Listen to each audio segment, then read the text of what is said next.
All right, so I haven't updated everyone regarding the 2003 wide body CL55.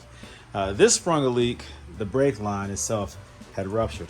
The brake line that runs along the right behind the heat shield on the driver's side, I have MBH long tube headers, and so the MBH long tube headers are pretty big, and there's not a lot of space down in there. And so once I think the motor mounts are probably starting to wear out a little bit. It took a couple of years, since this upgrade to the headers upgrade, for it to impact or sit on this brake line long enough to transfer heat and direct impact cause it to leak, to rupture. So this line right here, which is HL, I took a bleeder valve and inserted into that. This is a brake pump or a booster or whatever you call it. This right here stops the fluid from shooting out. I had to stop feeding that line because as I was adding brake fluid, it was just pouring out up under the car. And it was leaking out from that line onto the headers, causing it to smoke real bad. And that can be pretty dangerous, right? If you remember my previous video, it was smoking a lot when I pulled it into the garage. And that's why. That fluid was just pouring out of there, right? So I separated that line to stop that so that I could put fluid back in there. So as of right now, the car is set up where it can be driven, but you don't have any brake functionality, driver side rear. Why would you drive it like that? So 3 brakes, 3 calibers are stopping the car. That's not good. Why would I do that? So I did that just to be able to move it around and stop the leakage. Now, what is my solution? Well, I am going to have to reroute a brake line. Because right where it is broken, where it's compromised, it's behind the heat shield, right where the headers meet up. You can see the aluminum heat shield. It's been kind of like, it's like broken through, I guess, from contact with the headers. And the heat, the direct contact in the heat eventually has broken or caused damage to that. So I don't want to follow that same route. I want to probably go above it. So I've come up with the ability to, first off, add to this existing brake line or replace the brake line. So this is what I'm trying to say. Listen, this right here is a brake line that I got from a junkyard, right? From a Mercedes. I had various pieces, and I was trying to find the right length to allow me to do what I have to do. Basically, I'm going to run this line to an aftermarket line, which is that copper. Let me show you.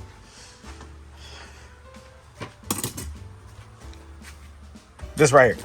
That's that copper, I think copper zinc line. So this is good. It doesn't rust like the original stainless steel line. This right here eventually can rust. This is what Mercedes uses. And over time, if it's exposed to the elements, it can rust, all right? So I cut off various pieces, and actually I fixed my brake line on my 560 SEC. I learned how to do that with this kit here. I experimented over and over again until I got it just right, where I was able to perfectly make a repair to a brake line. So I experimented with the different flares, single flare, double flare.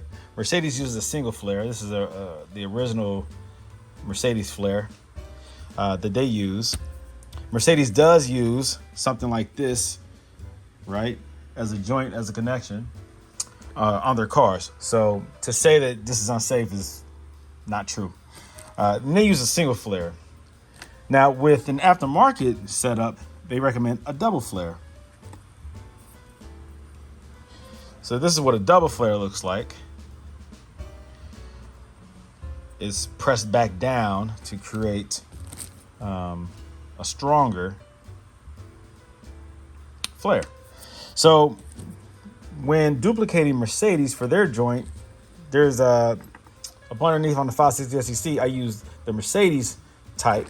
So I had to use a single flare when I ran a line to the existing joint. But then with the aftermarket joint, I did a double flare. I know it's kind of hard to explain, but that's what I did. So with this line right here, this is an original Mercedes single flare. And then I cut it and did a double flare with the aftermarket joint. just like that.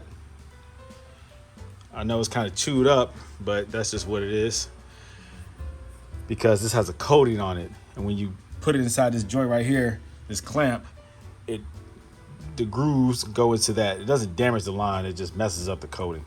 But I cleaned it up and it slides on there perfectly, evenly. There you go. All right. I've gotten good at that. I had to do several of them in order to get to this point.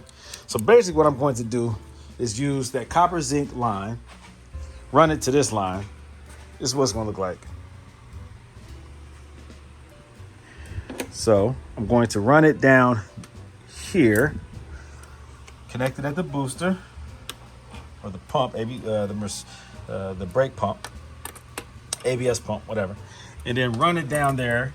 I'm going to route it down there. I'm going to have to do it from up underneath and from up top.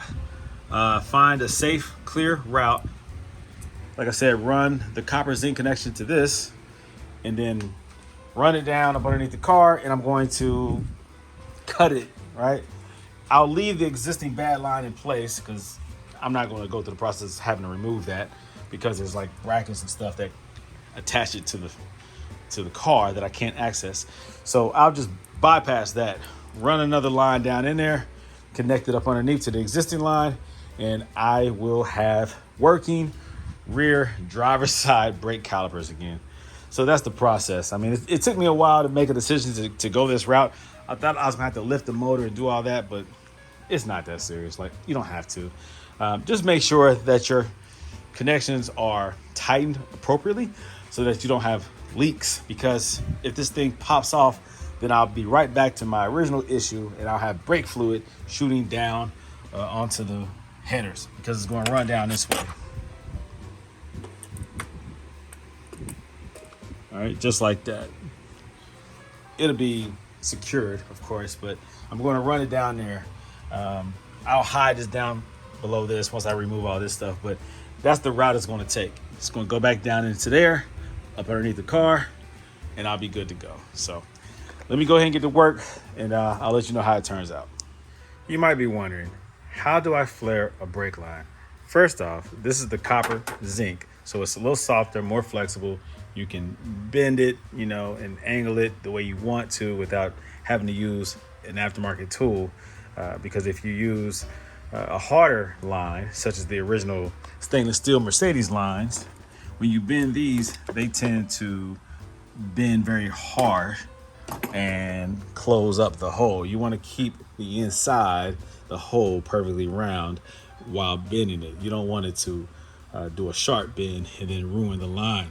So these right here are softer, enabling you to manipulate them when trying to put them onto your car, design them the way they need to be ran in your car. So anyhow, go with the copper zinc. They stand up to the elements, they don't rust, and they last, and it's a good quality line. So you can get these anywhere online. Now, to flare it, you use one of these tools. You have to, if this is opened up, you put the line in there according to the line size. I'm using 3/16. So this is the proper hole for this right here.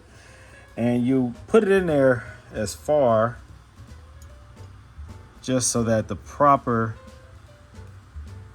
adapter that you're going to use fits, is about the same thickness right there coming out of the tool, the clamp. This right here, it's the right size for this line because it goes right inside there. Oh, well, I had to open that up a little bit actually because I cut it and it closed the hole up a little bit. So what I use is something like this with this type of bit. Stick it in there, turn it on, just like that. I'll blow that line out to make sure that I'm not getting any burrs or anything in there. All right, so that goes right in there like that. That's how you know it's the right size.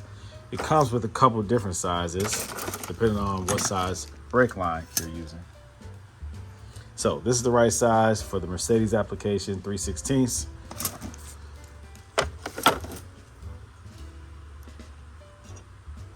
If you do have burrs, they have a deburring tool, but I don't have one. So I did what I did. Now, this right here, you tighten this down. You use this for leverage to make sure that it's tight. You don't want this to move because you're going to put a lot of pressure on it from the top. So you don't want it to slide out, or back out. All right. Make sure you do this side. This side has a tapered mouth. This side does not. All right. So make sure you're using the right side. It comes out this side. All right. So I tighten this up as much as I can so that this doesn't move. So I'm gonna do it by hand, and then I'm gonna use that tool to finish it. All right. It doesn't take, I'm not gonna say it doesn't take much, but once you do it by hand, and then you put that right here in between here, and then you finish turning it. It doesn't turn that much more, but it does tighten it back up. It's even more imperative because this is a softer metal, so it grabs it no problem. When you're using a stainless steel line, it's harder. You have to really make sure it's tight because it's going to take a lot more force to flare the end on these. So you really have to make sure that this thing is clamped down especially tight. If not, it will push back out, and then you have to do it all over again. And eventually you can ruin the line. Now that I have that, I put this tool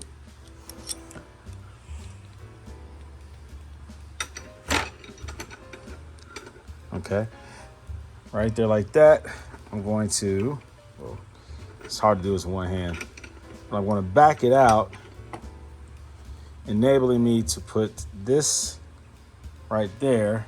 And I'm going to back this out and then place this in the middle right there. And it's going to push down onto this line. It's going to create a single flare. Now, the key of doing this right is making sure everything is perfectly straight and in line. Everything has to be perfectly straight. It has to be straight coming out of here. It has to be straight going in. Everything has to be in perfect alignment. If not, your flare is going to be crooked. It's going to lean on one side or the other side, and it's going to be damaged, and you're going to have to do it all over again. So make sure that everything is perfectly straight and in the line. All right. Then you tighten this by hand. You're going to keep tightening it until this piece right here makes contact with here, and you cannot turn it anymore. So turn it until you cannot turn it anymore. Make sure when you're cranking it that you're keeping this straight. Use one hand to hold everything steady so that nothing moves out of alignment. Oh yeah, I forgot to mention, make sure you have this already on your line before you do this. Now, if you have an open end on this side, like if you have a length already cut, then of course you can put this threaded sleeve on there, at a later time. But if you're doing this on an existing line that's on the car, then you want to make sure you put this on there first, the threaded sleeve, before you flare the line, or else you'll have to recut it and do it again. That's obvious, right? All right, so once done, back this off. All right, I pressed it down until it made contact with that, and I couldn't press it anymore. Now remove this. Sometimes it comes off easy. Sometimes you got to use a little flathead or some pliers to pop it off. Sometimes I can do it with my nail. I'll pop this off. All right, I had to use some pliers. But pop that off, and you have now a single flare. All right, that's a single flare. Now, after you do that, to make it a double flare, leave this in place. Don't remove it. Don't open this up. Now you're going to go back in again and press down with this punch right into the middle of that. Same thing. Press down, keep everything straight in the line, and it's going to make it into a double flare. All right, and there you go. Now it's a double flare. And then I like to go in again with that just to clean it out. Just make sure the opening is smooth with no little metal shavings or anything like that. And so now, with this loosened up, I can remove this, boom, and I have a double flare.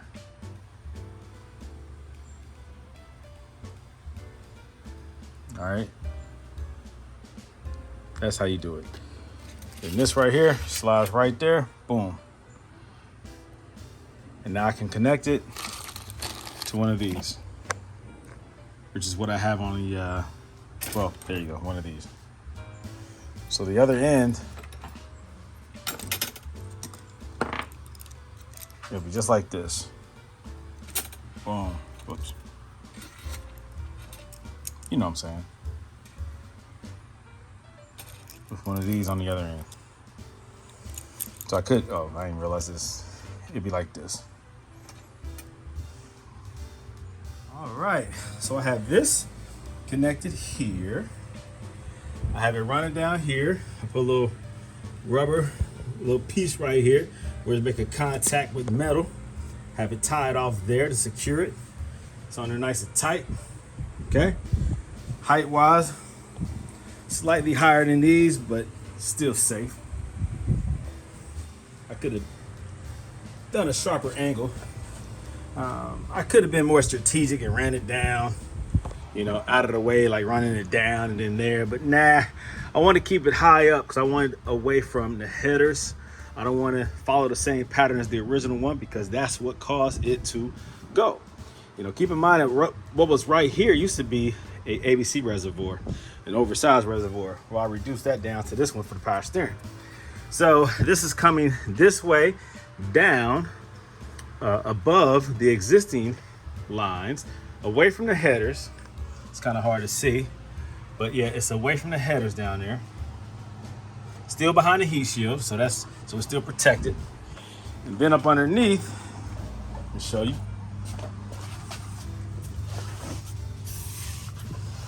I have it coming down behind the heat shield. Now, well, you can see that. But I have it coming down heat shield, and I'm following the same pattern. It'll be tied up. I dropped these right here, these brackets that support all these lines. It was the ABC lines. Those are removed because ABC is no longer exists here, but I have Yellow Speed Racing coilovers. So I got rid of most of those lines. These right here are the it's a fuel line and a return line for the vapors from the tank. All right, these are my brake lines. The outer one is the driver's side rear, and the inner one is the passenger side rear. So I cut this one right here, the one that was compromised, that was leaking, and I ran, of course, this one, which is the new one. And here goes the other end. So I did the same thing I was supposed to do. Double flare, boom. Double flare, boom.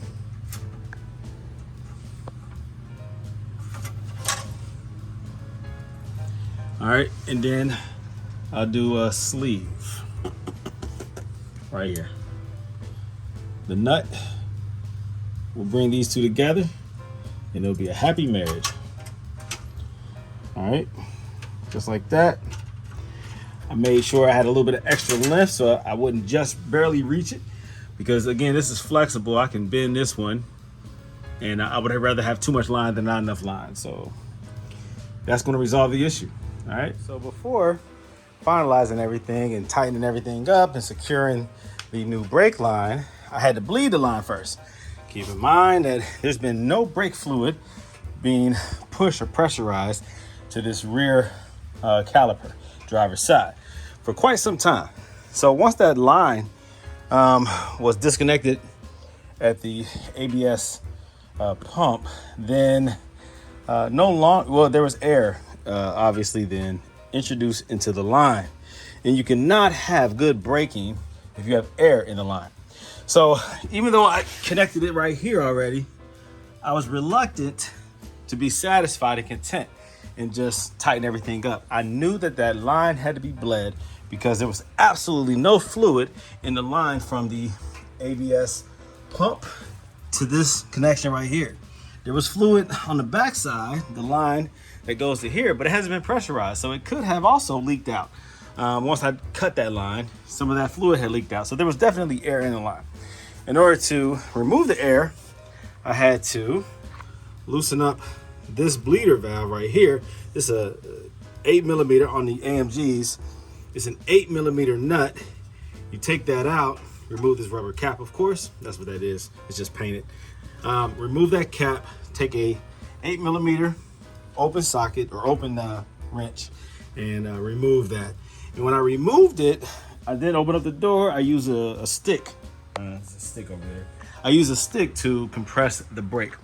Now, there was some fluid that was shooting out, like spitting out, because there was air in the line. And all of a sudden, as I'm pushing down on that brake, nothing was coming out.